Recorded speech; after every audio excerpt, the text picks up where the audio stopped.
지난 목요일 저녁 나절에 제가 가까운 친구에게 전화를 한 통 받았습니다.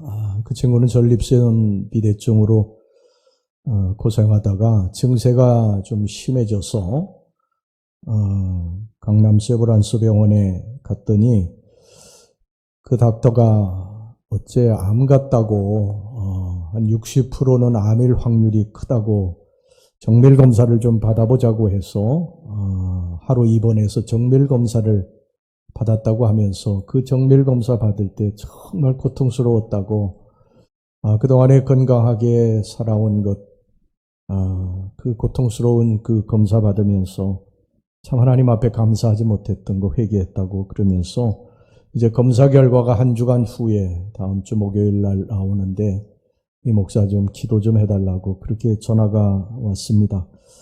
검사 결과를 기다리는 일주일 동안 얼마나 많이 힘들까 생각하니까 참 마음이 아파서 제가 새벽에 또 밤에 기도하고 있습니다. 정말 인생이라고 하는 것이 왜 이리 굽이굽이 골짜기도 많고 비탈길도 많을까? 왜 이렇게 뜻하지 않은 문제들이 우리 앞에 닥치게 되는 것일까? 아마 사고라든지 질병이라든지 재정적인 파탄이라든지 이런 것들을 한 사람도 원하지 않을 텐데 우리의 삶에 이런 전혀 예기치 않은 문제가 발생을 한다고 하는 것입니다. 그때 우리가 이제 입으로 또 머리로는요, 감사해야지 그렇게 생각은 하는데 그게 감사가 쉽게 나오지를 않아요. 왜 목사가, 왜 장로가 그렇게 감사하지 못하느냐 이야기하는 사람이 있을지 모르지만 본인이 직접 그것을 당해보면 감사라고 하는 것이 그렇게 쉽게 나오지를 않아요. 정말 절망적인 그러한 상황에 빠지게 되면 감사보다도 탄식이 먼저 나오고요. 자기도 모르게 원망이 먼저 나올 때도 있습니다. 머리로는 아는데 그게 쉽게 되지를 않습니다. 여러분, 이스라엘 백성들이 광야에서 그 원망을 쏟아냈는데 이스라엘 백성들을 보고서 왜 저렇게 원망만 하지? 왜 저들이 하나님을 믿지 못하고 저렇게 불평만 쏟아내지? 그러는데 실제로 광야 가보면요, 그 입이 다물어집니다. 그럴 수밖에 없구나. 그 광야에서는 정말 그럴 수밖에 없구나. 이것은 이스라엘 백성들이 믿음이 없어서가 아니라 모세가 특별나서 그렇구나. 이걸 금방 깨닫게 됩니다. 그런데 여러분, 우리가 이스라엘 백성들의 자화상이에요. 우린 다 부족하고 연약해요. 미성숙합니다. 정말 감사하려고 하는데 감사가 나오지 않고 그러면서 내 하나님을 이 어려운 상황에서도 더 사랑하고 더 감사해야 되는데 그게 잘 안 되죠. 힘들고 어렵습니다. 그러면 이게 불가능한 것일까? 여러분, 불가능하지 않습니다. 성경이 불가능했다고 한다면 범사에 감사라고 하는 말 안 했겠죠. 그런데 범사에 감사하라고 이렇게 말하지 않습니까? 감사할 수 있습니다. 우리가 오늘 이제 이 감사해야 되는 이유 두 가지만 좀 살펴보면서 본문을 통해서 은혜 나누기를 원합니다. 우리들이 정말 감사해야 될 이유가 있어요. 첫 번째 뭐냐면 모든 것이 다 나의 살아온 지난 생의 모든 것들이 하나에서 열까지 다 하나님의 은혜였다고 하는 것을 깨닫게 되면 감사할 수 있습니다. 지난 세월 우리는 정말 하나님의 은혜로 살아온 것입니다. 하나도 내 힘으로, 내 생각, 내 뜻대로, 내 경험대로 그렇게 살아온 게 아니라 전적인 하나님의 계획하심과 뜻하심 때문에 여기까지 온 줄로 믿습니다. 잘 될 때도 하나님의 은혜지만요, 힘들고 어려움 가운데서도 분명히 하나님의 거기 은혜가 있었기 때문에 지금 여기 우리가 살아온 것인 줄로 믿습니다. 어려운 일을 겪을 때도 하나님의 뜻이 계시겠지. 모든 게 합력해 선을 이루시겠지. 그러면서 우리가 감사해야 됩니다. 힘들고 물론 어렵지요. 그러나 하나님이 분명히 뜻이 계실 거야.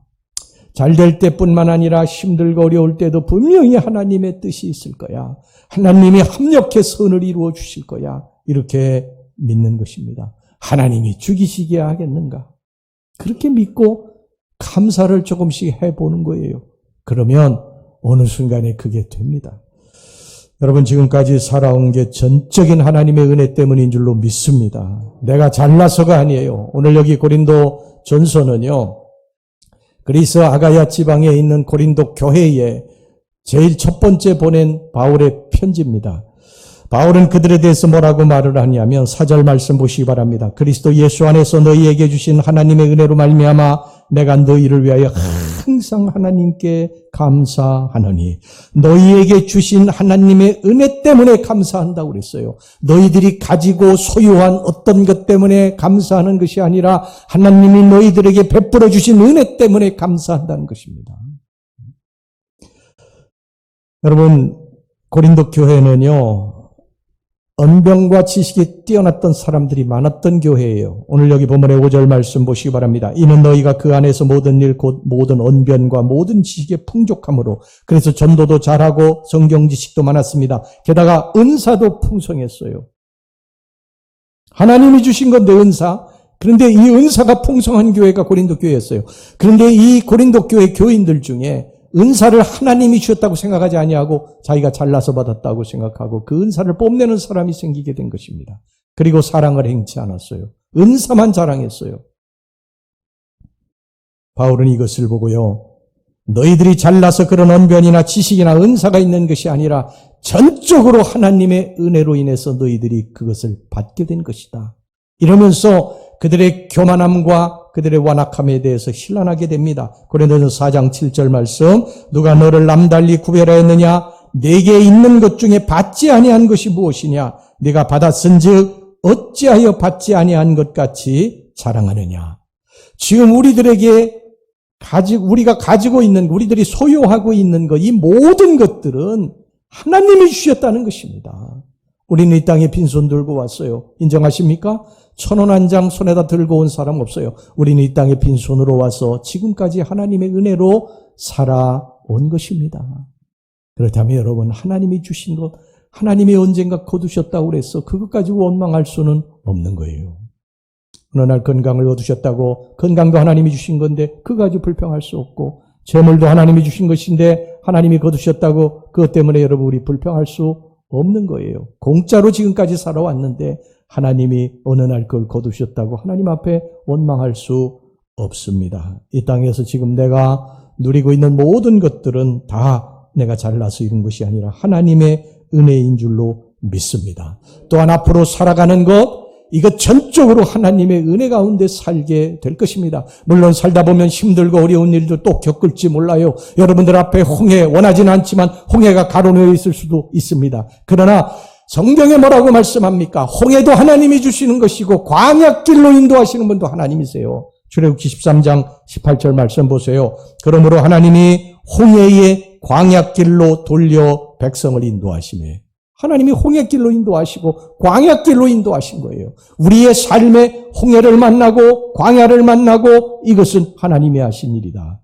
여러분 이렇게 믿으시면 우리가 사실 불평할 일이 없는 거예요.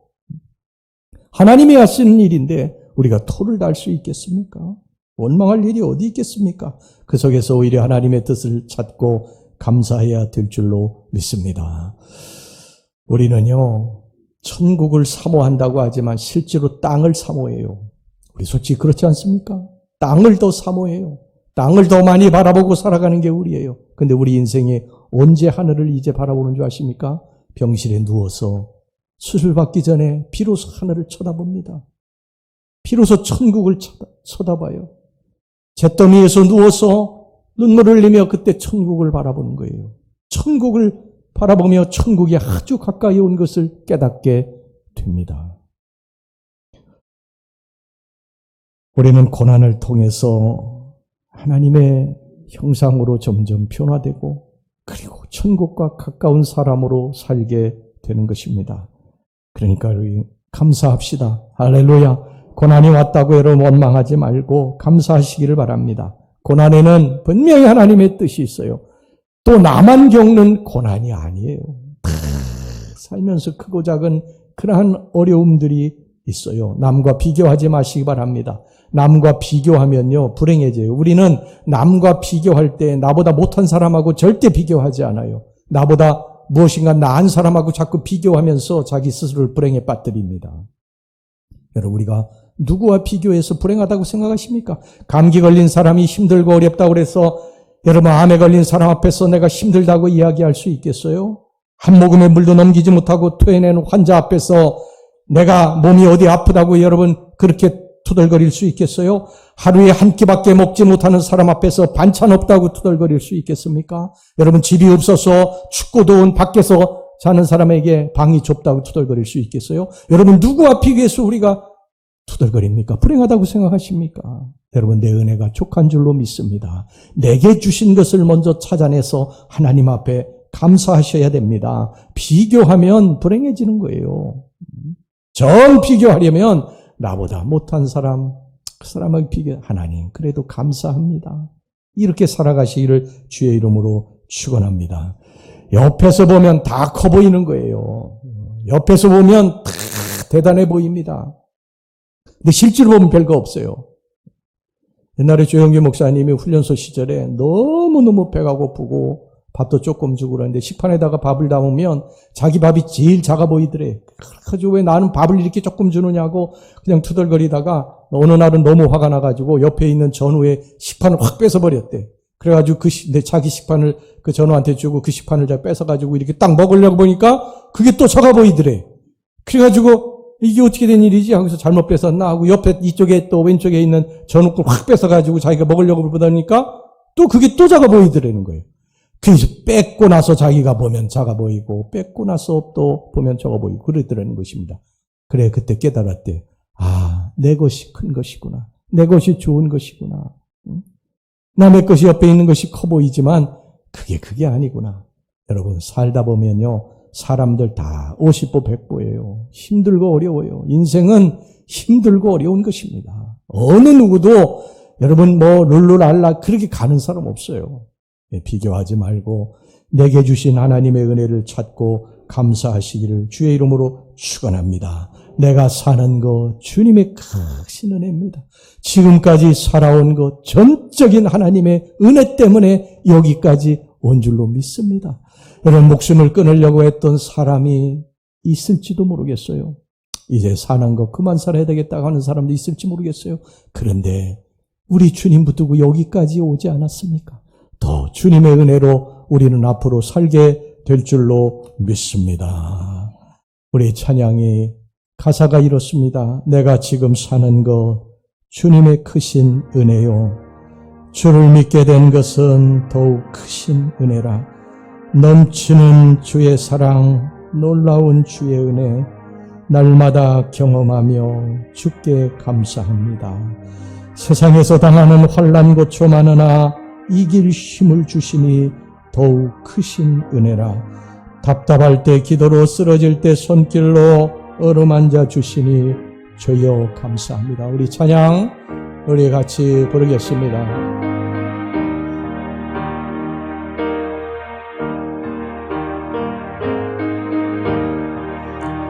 내가 지금 사는 것 주님의 크신 은혜, 주를 믿게 된 것을 더욱 크신 은혜와 넘치는 주의 사랑, 놀라운 주의 은혜, 날마다 경험하며 주께 감사합니다. 세상에서 당하는 환난 고초 많으나 이길 힘을 주시니 더욱 크신 은혜라. 답답할 때 기도로 쓰러질 때 손길로 어루만져 주시니 주여 참 하늘에 영광이 우리에겐 기쁨이 날로 더해간 더욱 크신 쌓여진 사랑도 감당할 길 없어서 몸과 마음 들으며 진정 감사합니다.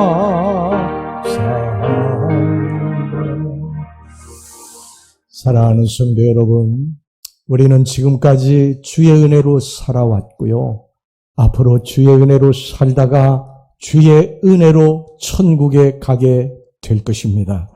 여러분, 이 땅에 사는 동안 환난 풍파 주님께 맡기시고 우리가 해야 할 일은 주님을 믿고 감사하는 일입니다. 힘들고 어렵습니다. 그 속에서 감사한다는 것 대단히 어렵습니다. 그러나 그 속에서 신음소리처럼 아버지 감사합니다. 그래도 감사합니다. 이 감사를 주님이 기쁨으로 받으시고 우리의 삶에 놀라운 역사를 일으키게 될 줄로 믿습니다.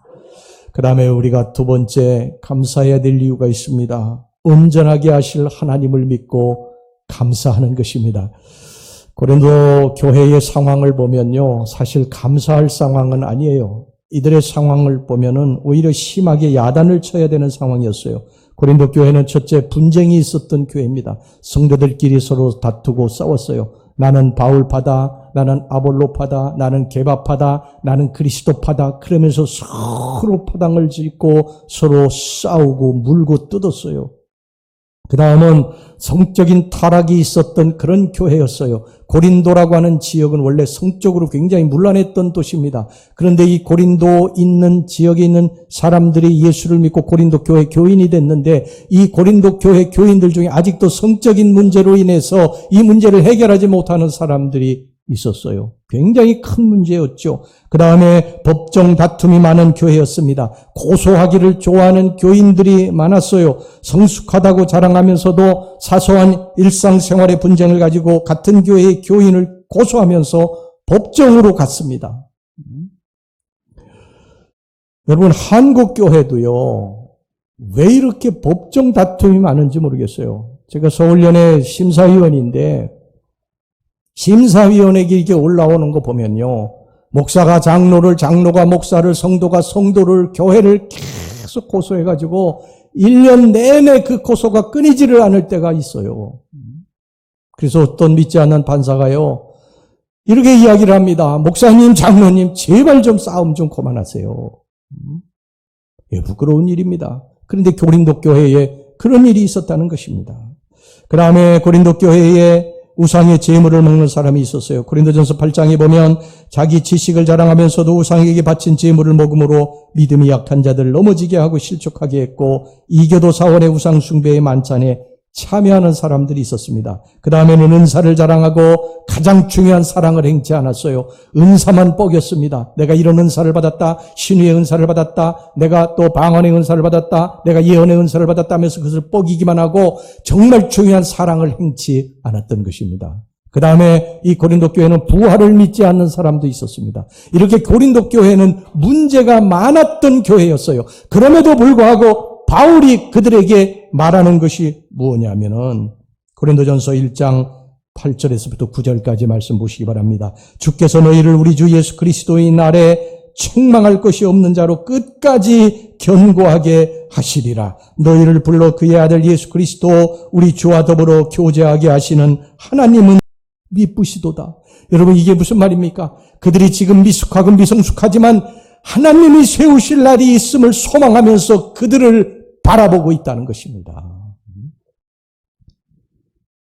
여러분, 이 말씀을 보면서 우리들에게 소망이 생기지 않습니까? 감사하지 않습니까? 우리들의 모습을 보면 절망적이잖아요. 우리들의 미성숙한 모습을 보면요, 탄식이 나오지 않습니까? 그럼에도 불구하고 예수 그리스도께서 우리를 버리지 않으신다는 것입니다. 왜? 세우실 날을 기대하는 겁니다. 세우실 날. 우리가 견고하게 설 날을 주님이 기다리신다는 것입니다. 여러분 언제적 신앙인입니까? 여러분 얼마나 오래되셔서 신앙생활 하신지. 여러분들의 직분이 뭡니까? 그럼에도 불구하고 우리는 아직도 어린아이와 같은 모습을 보이고 있어요. 버리지 못했습니다. 여기에 대해서 사도 바울이 책망하지 않아요. 너희들의 모습이 이렇다고 하는 것을 그들에게 말하면서도 그들을 책망하지 않습니다. 왜? 예수 그리스도께서 그들의 변화될 모습, 견고하게 세우실 날을 기대하고 소망하기 때문인 것입니다. 여러분, 우리는 신앙생활 하다가요, 다른 교인들 보면서 실망과 분노를 느낄 때가 참 많아요. 저 사람 왜 저러지? 저렇게 오래 신앙생활 했는데 왜 저것밖에 안 되지? 왜 저 사람은 말을 저렇게 해도 저렇게 할까? 나이가 저렇게 들었는데도 왜 저렇게 성숙되지 못하게 말을 할까? 왜 저렇게 행동을 할 수밖에 없지? 그런 생각이 들 때가 참 많아요. 그런데 그럴 때 심호흡을 한번 하고서 그래도 저분을 위해서 우리 주님이 십자가에 달려 죽으셨지. 이렇게 생각하고 그러면요, 소망을 가질 수가 있습니다. 하나님의 시각으로 보면요, 그들은 아직도 하나님께서 빚어가고 계시는 미완성품이고 결국에 가서는 하나님께서 완성품으로 빚으실 날이 올 것을 믿기 때문인 것입니다. 러시아의 문호인이 도스토예프스키가 유명한 이런 말을 했어요. 한 사람을 사랑한다는 것은 그를 하나님께서 원래 의도하신 모습으로 보는 것이다.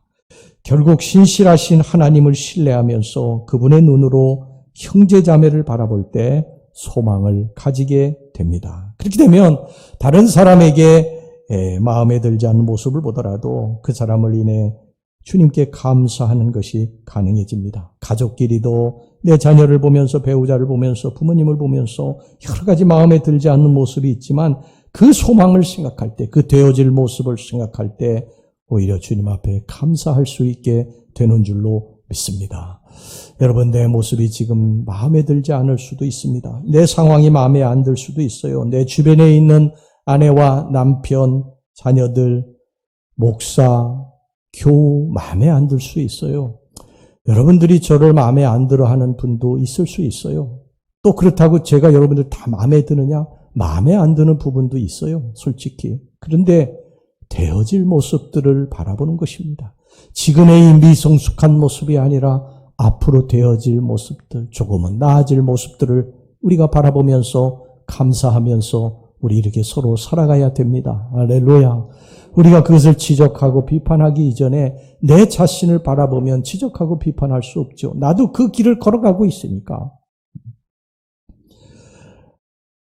하나님은 우리의 이 성품도 심령도 바꿔주시지만 우리의 상황도 바꿔주실 분임을 여러분 믿으시기를 바랍니다. 지금은 한숨밖에 나오지 않는 상황이지만 분명히 우리 예수님께서 우리의 상황을 바꾸어 주실 것입니다. 그걸 믿고 감사할 수 있기를 바랍니다. 여러분, 요셉은요 정말 절망적인 상황에 빠졌지 않습니까? 노예로 팔려갔고 또 성실하게 일했음에도 불구하고 억울하게 감옥살이를 하게 되는 그런 상황이지만 그는 한 번도 하나님 앞에 원망하고 불평하지 않았어요. 그 뭐냐면 하나님이 하시는 일에 대해서 하나님을 믿고 기다리고 하나님 앞에 오히려 감사했기 때문인 것입니다. 그 결과 하나님은 그를 높이시고 그의 상황을 바꾸신 줄로 믿습니다. 여러분, 우리가 다음 주 이제 맥주감사절로 지킵니다.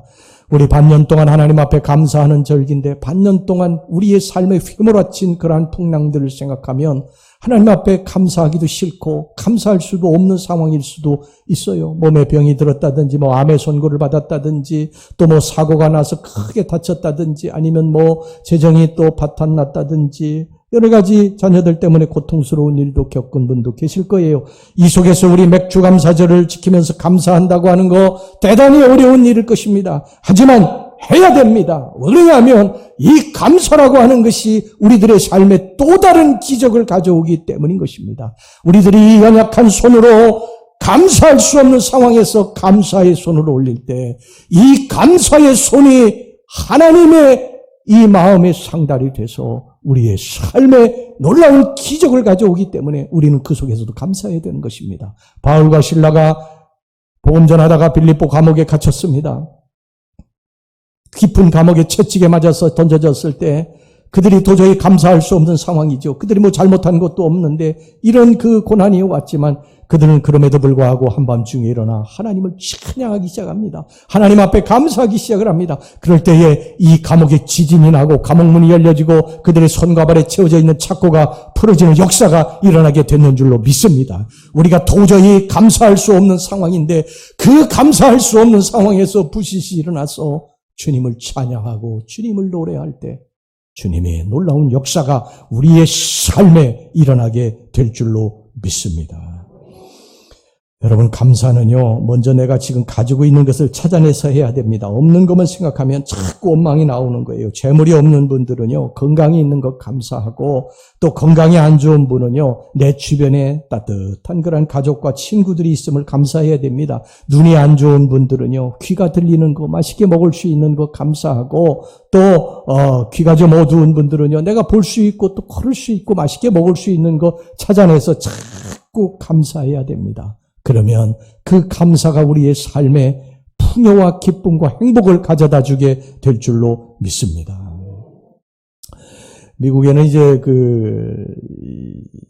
추수감사절에 칠면조를 먹거든요. 칠면조를 어느 가정에, 미국의 가정에 칠면조를 먹으면서 막 즐거워하는데 그 밖에 있던 그 개 한 마리가요, 그 집의 개 한 마리가 투덜거리는 것입니다. 야, 자기들은 이 추수감사절이라고 그냥 온갖 맛있는 그냥 음식을 다 만들어 놓고 먹으면서 나는 이 개밥에다가 이 식은 밥만 갖다가 주는구나. 그리고 투덜거리니까 주인이 이제 이렇게 이제 보고 있었어요. 그러니까 개가 막 투덜거리는 게 이제 보입니다. 네. 그런데 이제 주인이 막 화가 이제 나서 그 개를 이렇게 째려보니까 이 개가요, 갑자기 뒤돌아서 가지고, 그래, 감사하지. 내가 칠면조로 안 태어난 게. 그러고 가더라는 것입니다. 여러분, 우리는 감사를 찾아야 됩니다. 감사를 찾아야 돼요. 개가 칠면조로 태어났으면은 잡혀가지고 잡아먹힐 거 아니겠습니까? 감사해야 될 줄로 믿습니다. 아주 중요한 진리예요. 사람은 자기에게 일어난 10가지 일들 중에 9가지의 좋은 일보다도요, 나쁜 일 1가지를 더 잘 기억합니다. 또한 다른 사람이 잘한 것 9개는 잊어버리고요, 잘못한 것 하나를 기억하며 화를 냅니다. 근데 자기에 대해서는 반대예요. 자기에 대해서는 정반대예요. 그러나 자신에 대해서든 남에 대해서든 우리가 시각을 바꿀 필요가 있습니다. 하나님의 눈으로 나 자신을 보고 다른 사람을 바라볼 필요가 있습니다. 오히려 좋은 것은 1가지뿐이고 나쁜 것이 99가지라 할지라도 그 1가지로 인해서 감사할 수 있는 사람은 그 삶이 정말 풍성하고 아름다운 삶이 될 줄로 믿습니다. 여러분이 살면서요, 낙심하고 절망할 일들이 수도 없어요. 찾으면요. 또 감사할 일도 찾으면 수도 없이 나타나고, 우리가 길을 가다가 차를 타고 가는데 나보다 더 좋은 차를 탄 사람이 이렇게 바라보면요, 야, 나는 뭐가 못해서 저렇게 좋은 차를 못 탈까? 그리고 투덜거리지만 금방 우리들이 생각만 바꾸면 그래도 더 나쁠 수도 있는데 지금 감사하지, 이런 생각이 드는 거예요. 직장이 마음에 안 들고 뭐 사업터가 어렵고 힘들고 그래도 투덜거리고 싶을 때 있을 때 그래도 더 나쁠 수도 있는데 그래도 그나마 감사하지. 아니야. 가족을 보면서도 또 그렇게 생각하는 거예요. 가족을 보면서도 왜 우리 가족은 이것밖에 안 되나, 내 배우자는 왜 이것밖에 안 되나, 그것이 아니라 더 나쁠 수도 있는데 감사하다. 이렇게 생각을 바꾸고 감사하게 될 때 기적은 일어나기 시작하는 줄로 믿습니다. 내게 있는 것을 찾아냅시다. 할렐루야.